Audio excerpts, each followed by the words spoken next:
caso para se refletir. E qual a motivação para se normalizar o que é anormal? Qual a motivação para se aceitar o errado como se fosse certo? Eu me pergunto sempre, por que o afrouxamento da legislação, tanto constitucional como infraconstitucional, e não causa mais nenhuma perplexidade a ninguém? Ao contrário, é bem aceita. Nós estamos nos acostumando com interpretações solipsistas de acomodações em situações incômodas. Essa zona de conforto não constrói, destrói. Essa acomodação do que não tem acomodação, destrói. É o sistema, senhores desembargadores, passando como rolo compressor por cima de direitos e legados civilizatórios que hoje está totalmente em desuso. Vale tudo contra o inimigo. Nesse processo, um oficial de justiça lá do Tribunal do Rio de Janeiro, que é um outro país, se recusou a cumprir uma ordem judicial de intimar uma testemunha, alegando ser um local de alta periculosidade. A autoridade judiciária deprecada sequer se manifestou a respeito dessa certidão. Silêncio total. Ou seja, o oficial de justiça assim decidiu e essa sua decisão, entre aspas, transitou em julgado.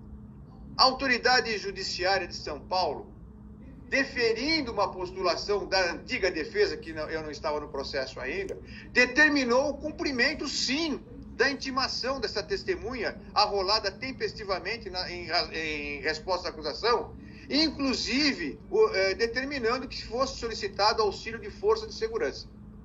Mas, uma vez, o oficial de justiça se nega a cumprir e acrescenta ser perigoso colocar em risco a força policial e os habitantes do lugar onde se deveria dar a intimação. Mais uma vez, silêncio da autoridade judiciária carioca. E agora, com a concordância do juiz deprecante de São Paulo. Ele concorda, não precisa intimar. O oficial de justiça, excelências, assumiu a presidência da carta precatória. É ele quem determina ou não o cumprimento de um ato processual, ao seu alvitre.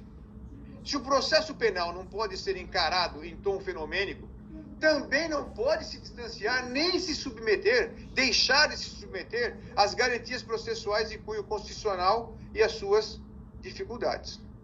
O Estado tem a obrigação de respeitar, proteger e garantir os direitos humanos inerentes a qualquer humano, mesmo os humanos, aqueles a quem se imputa a prática de crime, e é visto e tratado como inimigo. O inimigo não precisa de direitos. Nesse arcabouço dos direitos humanos, por óbvio, estão as garantias constitucionais que a cada dia, senhores desembargadores, a cada julgamento, nos mais diversos tribunais do país, sofrem interpretações reducionistas.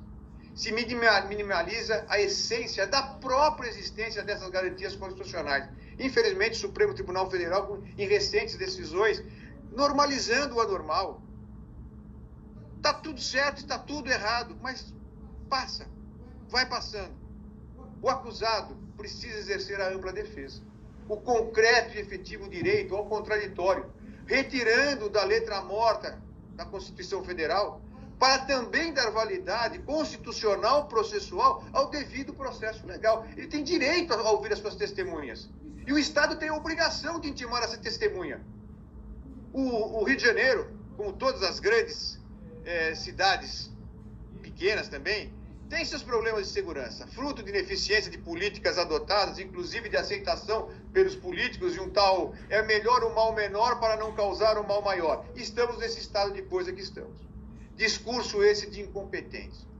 Porém, senhores, não há estado de guerra no Rio de Janeiro. Não há pandemia. Nem houve qualquer evento natural a dar margem a se dizer em existir, aspas, motivo de força maior. O motivo de força maior foi a desídia do oficial de justiça. Esse motivo de força maior é inexistente para se deixar de cumprir a ordem judicial. Falar-se em motivo insuperável de força maior para não se cumprir a intimação da testemunha ou num exercício de futurologia, como se fez no parecer, se questionar o teor possível do seu depoimento, é se aceitar o anormal, é se aceitar a desídia, é se aceitar a lei do mínimo esforço. O acusado tem o direito de oferecer o contraditório. E o Estado, então, diante da sua inoperância, não vou cumprir, é problema do réu. E o réu tem que suportar a carga dessa inoperância diante de uma grave situação.